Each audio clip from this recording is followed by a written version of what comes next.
नेताजी सुभाष बोस और वीर सुरेंद्र साय जन्म जयंती बालुका कला शुभेच्छा जन पद्मश्री सुदर्शन पट्टनायक। जनवरी 23 तारिख को देश में नेताजी जयंती को पराक्रम दिवस रूप में पालन कर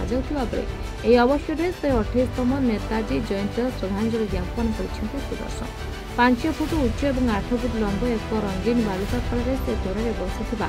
नेताजी एक निखुण बालुका चित्र प्रस्तुत कर सहित सैल्यूट नेताजी एवं जय हिंद वार्ता देते स्वाधीनता संग्रामी तथा वीर सुरेंद्र साय को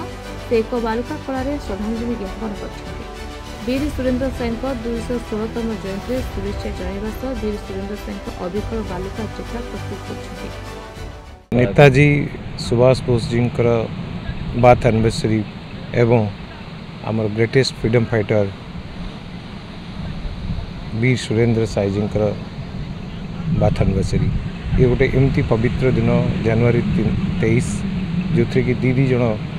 वीर पुरुष आम ओडिशा माटी जन्म ग्रहण कर दुई जनकर आम बालुका चित्रकला माध्यम आमर श्रद्धांजलि ज्ञापन कर